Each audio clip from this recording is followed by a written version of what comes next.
제목이 좋아서 읽는 책. 안녕하세요. 필름포럼 대표 성현 목사입니다. 제목이 좋아서 읽는 책은 국민일보 마이12가 만든 책 소개 팟캐스트입니다.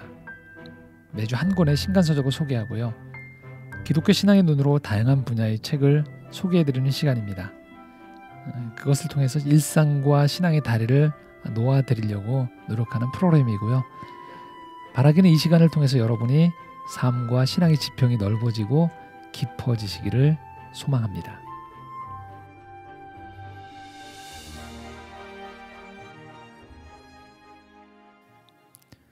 자, 이제 책을 한 권 소개해드리도록 하겠습니다. 오늘 함께 나누실 책은요, 모두와 같으면서도 누구와도 같지 않은 이라는 책입니다.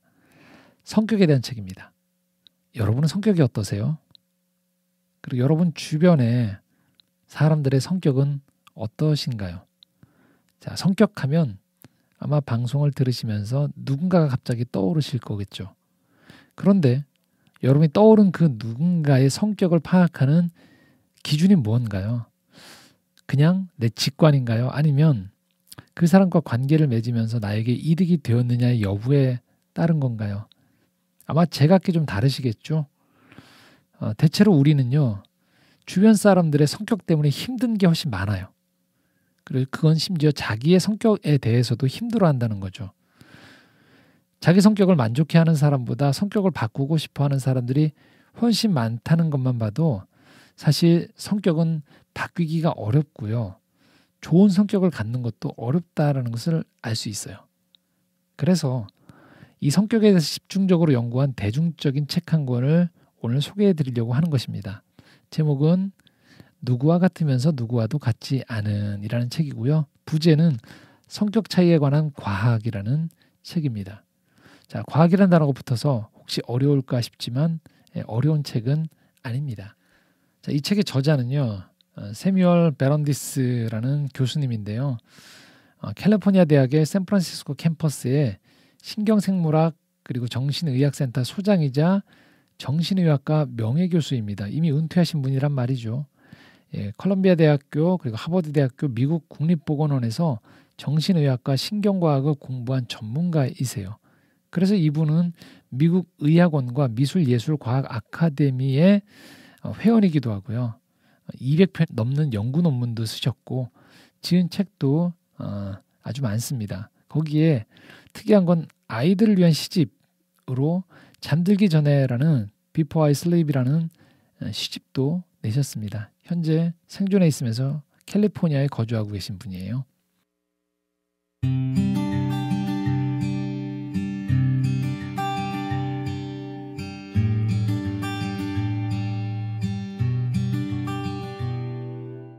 자, 이 책은 성격에 관한 책이라고 했는데요. 일단 아주 상세하게 책의 성격을 좀 구분하는데요. 우선은 성격을요, 5가지 큰 특질로 묶어냅니다.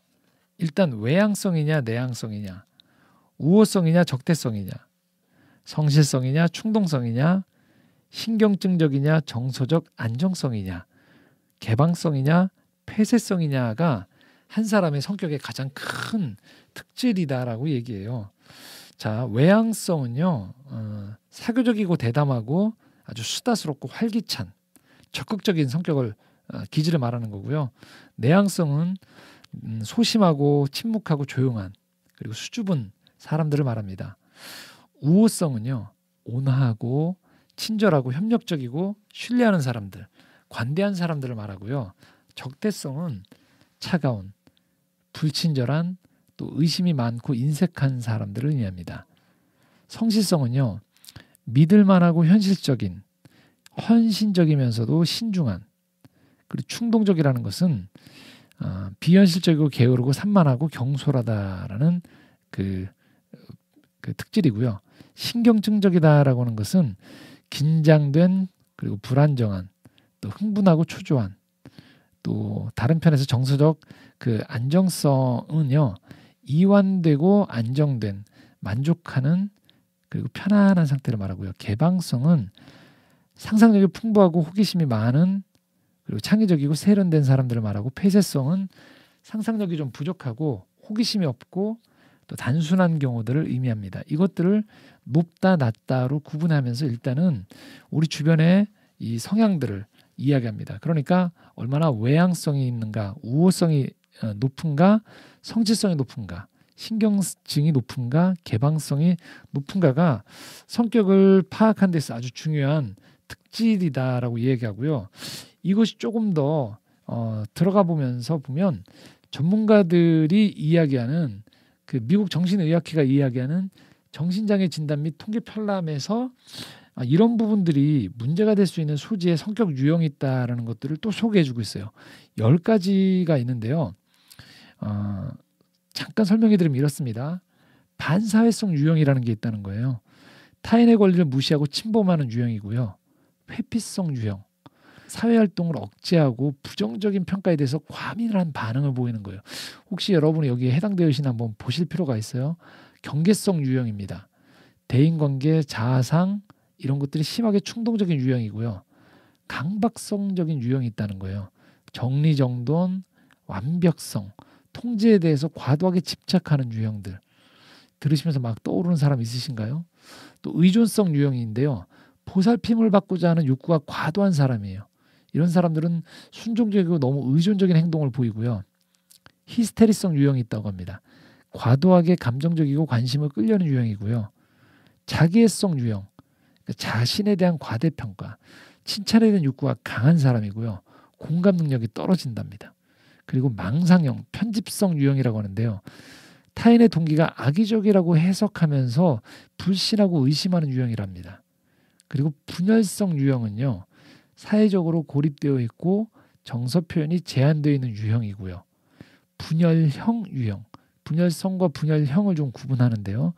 분열형 유형은 친밀한 관계에 대한 심각한 불안, 인지와 지각이 왜곡, 그리고 괴이한 행동을 보이는 유형이다라고 이야기하고 있습니다. 자, 이런 성향들이 우리 안에 내재가 되어 있고 이것들이 강해질 때 주변 사람들 우리를 보면서 힘들어진다는 거예요. 그래서 여러분들이 이 책을 읽으시면요. 이런 부분들을 좀 진단해보고 전문적인 검사는 아니지만 자기를 좀 살펴볼 수 있는 그런 인사이트들을 제공해 줍니다. 그리고 2부에서는 이 성격 차이를 설명해 주는데요. 사람들의 경향성, 이 행동 유형을 조절하는 이 뇌 회로에 대한 발달에 대해서 언급해 주고요. 마지막 이 책의 3부에서는요. 이 성격을 단순히 분석하는 것에서 그치지 않고 온전한 사람이 되기 위해서 중요한 부분인 이 품성을 다룹니다. 그래서 1장과 2장을 읽으시면서 조금 어렵게 느껴졌던 분들도 3장을 넘어가면 상당히 통합된 이 설명을 들으실 수 있어요. 특별히 이 책에서는요. 벤자민 프랭클린에 대해서 많은 부분을 할애하고 있습니다. 아마 교회를 열심히 다니신 분들은 들어보셨을 목회자들이 많이 언급하고 있는 벤자민 프랭클린에 대해서 이야기하는데요. 이가 가지고 있는 이 품성적인 특징들에 대한 그 장점, 이게 어떻게 형성되었는지에 대해서 전문가로서 상당히 설득력 있게 설명을 해주고 있습니다. 물론 이 책에 좀 아쉬운 점이 있어요. 그것은 너무 미국 안에서의 인물들을 사례를 들고 있습니다. 오바마, 클린턴 대통령, 스티븐 잡스, 오프라 윈프리 등. 하지만 여러분들이 다 아시는 분이기 때문에 뭐 그 설명을 들으시는 그 과정에는 어려움이 없습니다. 하지만 조금 아쉬움은 좀 더 저자가 다른 인종들이나 다른 나라 사람들도 다뤄줬으면 어땠을까라는 아쉬움도 있습니다. 하지만 이 대표적인 인물들의 사례를 통해서 성격 유형이 어떻게 개인에게 영향을 미치는지에 대해서는 크게 파악하는 데 어려움은 없으실 거다라고 생각들이 들고요. 특별히 이 책 뒷부분에는요. 자신의 정체성을 개인적인 스토리로 엮는 것들에 대한 중요성을 얘기해 줍니다. 한 사람을 이해할 때 그래서 그 사람이 가지고 있는 정체성 그리고 그 사람이 가지고 있는 이 인생 스토리가 사람들의 기억에 남게 되어진다는 거죠. 이 부분들을 여러분 혹시 책을 구매하실 분들은 구매하셔서 꼼꼼히 읽어보시면 상당히 나라는 사람을 이 복잡하다는 세상 속에서 사람들에게 어떻게 어필할 수 있는가, 어떻게 보여줄 수 있는가에 대해서 이 성격과 결합을 시켜서 상당히 전문가적인 입장에서 조언을 해주기 때문에 도움을 많이 받으실 수 있을 거다라는 생각들을 가져봅니다.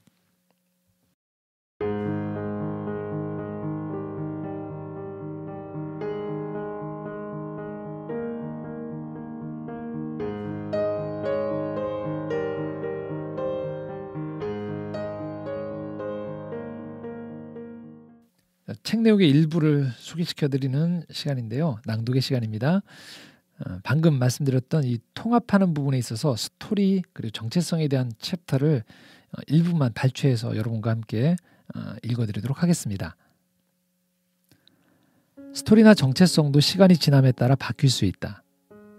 삶의 주요 상황도 우리의 스토리와 정체성에 매우 큰 영향을 준다. 예를 들어 결혼이나 이혼은 우리를 크게 변화시키며 자녀가 태어나거나 독립하는 것도 삶의 중요한 전환점이 될 수 있다.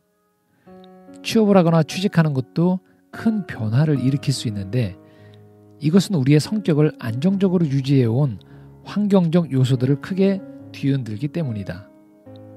이로 인해 우리는 자신을 다시 한번 되돌아보는 계기를 갖게 되며 자신이 지금 어디로 가고 있는지 깨닫게 된다.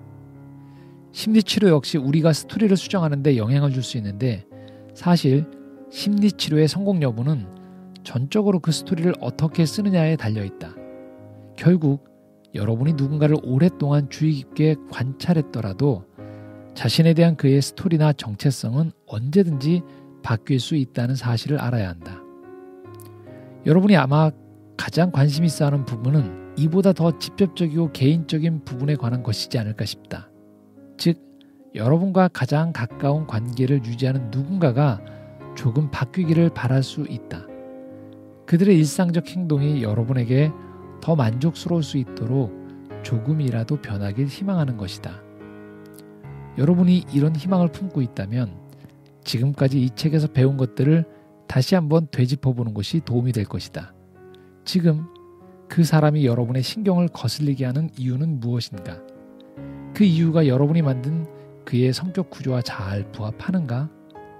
그가 그렇게 행동하는 것은 그가 처한 특정 상황 때문인가? 혹시 문화적 차이는 없는가? 아니면 그저 환경에 자동적으로 반응하는 것일 뿐인가? 여러분이 그에게 그런 영향을 미치고 있는 것은 아닌가? 이런 질문은 여러분이 어떻게 하면 그 사람을 바꿀 수 있는지 알려주기 위한 것이 아니다.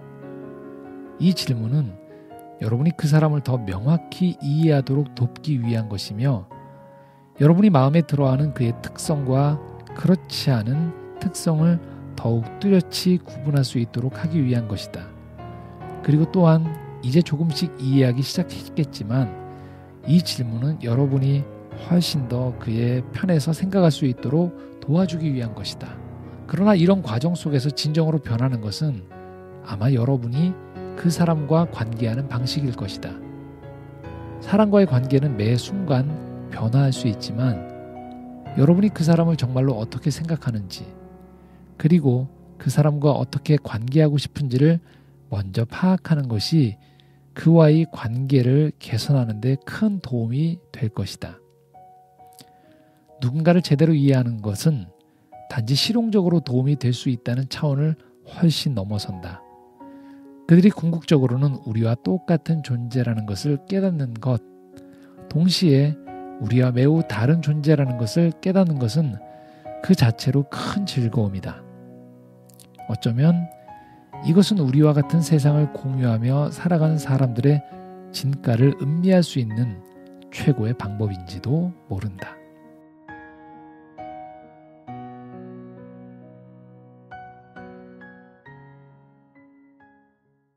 자, 여기까지 책의 내용의 일부를 읽어드리는 낭독의 시간을 가졌습니다. 여러분 어떻게 들으셨는지요? 보통 성격이라고 생각하면 그 사람을 그냥 평가하는 정도 또는 그 사람의 특질적으로만 이해했을 텐데 이 저자는 오히려 적극적으로 우리에게 이렇게 이야기합니다. 그 사람의 성격을 이해한다는 그 자체의 과정이 굉장히 중요하다는 얘기를 하는 거죠. 성경 요한일서 3장 18절에 이렇게 표현하고 있습니다. 자녀들아, 우리가 말과 혀로만 사랑하지 말고 행함과 진실함으로 하자. 자, 뜬금없이 제가 이 성경 구절을 인용한 것 같은데요. 저는 이런 생각들을 해봅니다.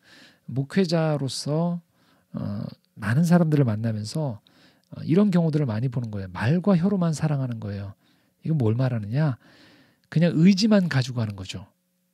그냥 내가 누군가를 사랑하겠어, 이해하겠어, 용서하겠어라고 매번 추상적으로만 생각을 하다 보니 정작 그 사람의 성격이나 그 사람의 기질, 살아온 이야기들을 너무 쉽게 간과하거나 모르는 상태에서 사랑한다라고 표현한다는 거죠. 저는 그런 생각들을 가져봅니다. 그러면 정말로 그 사람을 사랑하는 건가? 그냥 내가 사랑하겠다라는 의지만 충만하고 내 편에서 사랑을 했다라는 것들에 대한 마음의 안정감만 있지, 정작 그 사람을 이해하고 그 사람의 아픔, 기쁨, 또 살아오면서 겪었던 이야기들은 전혀 모르는 것이 정말 그 사람을 사랑한다는 이야기일까라는 생각들이 드는 거죠. 그래서 행함과 진실함으로 사랑하자라는 표현은 저는 그렇게 생각합니다. 그 사람의 성격을 이해해 주고요. 그 사람의 인생이 내 인생과 함께 만나는 지점을 내가 허락해 줘야 된다는 거죠. 그 사람을 환대해 주고 그 사람 있는 그대로 받아들여 줄 때 비로소 우리는 그 사람을 사랑하는 첫걸음을 떼는 게 아닌가 싶습니다. 오늘도 우리가 너무 많은 경우에 상처받았다고 했을 때 그냥 단순히 그 사람의 말이 나의 기분을 상하게 한 것들을 넘어서서 혹시 이런 질문도 드려볼 수 있을 것 같아요. 내가 가는 곳마다 만약 사람들과 트러블이 계속 발생하고 있다. 또 어느 정도 일정 기간이 지나면 꼭 그 사람과 어떤 반복되어지는, 사람은 바뀌는데 내 대인관계에서 반복되어지는 패턴이 있다라면 한 번은 이 질문을 해봐야 될 것 같아요. 내 주변 사람들의 성격이 나쁘거나 모자라다라고 표현하기 이전에 혹시 나는 사람들의 성격이나 삶을 이해하고 그들과 함께하는 법들에 대해서 너무 공부를 안 하고 있는 것은 아닌가? 무지한 상태에서 그저 내 식대로로 사람들을 대하는 패턴이 늘 반복되고 있는 것은 아닌가를 한번 살펴볼 필요가 있다는 거죠. 이 성격에 대한 책을 그래서 제가 추천해드린 이유는 바로 그거죠. 오늘 우리 주변의 사람들을 정죄하거나 저 사람은 저래서 나빠라고 이야기보다는 우리 주변에 벌어지고 있는 많은 사람들을 이해할 때 비로소 내가 성경에서 말하는 행함과 진실함으로 더불어 살아가며 사랑한다는 것들에 대한 그 의미들이 실제 내 삶에서 이루어질 수 있다라는 가능성을 보면서 제가 이 책을 좀 권해드리게 되었습니다. 자, 이제 책을 마무리할 시간인데요. 이 책의 첫 페이지는 이렇게 시작합니다. 사람은 누구나 어떤 면에서는 다른 모든 사람과 같기도 하고 단지 몇 사람과 같기도 하고 혹은 그 누구와도 같지 않다는 거죠. 고유하다는 말이죠. 고유성을 인정하되 우리가 함께 더불어 살아가는 지혜들을 배울 때 훨씬 우리가 살아가는 세상 속에서 우리의 삶의 행복도는 높여질 수 있다라고 생각합니다. 오늘 내 성격을 이해해보고요. 내 옆에 사람의 성격과 그를 이해하는 시간을 가져보는 것은 어떨까요? 이런 얘기를 해드리고 싶습니다. 무심코 빠르게 지나가는 기차에서 바깥 풍경을 바라보면 아무것도 감동이 없지만 만약 기차에 내려서 천천히 걸어가면서 그 풍경을 음미해보면 세상 아름다운 풍경들을 많이 발견하게 된다는 거죠. 자, 우리 주변에 동료들, 친구들, 가족들도 혹시 그렇지 않을까요?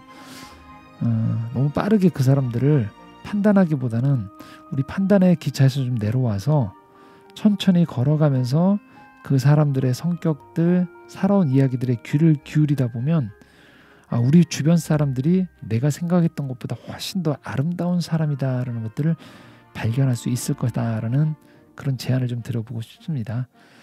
자, 마치도록 하겠습니다. 다음 주 저는 또 좋은 책 한 권 들고 여러분들 찾아뵙도록 하겠습니다. 한 주 동안 행복하세요.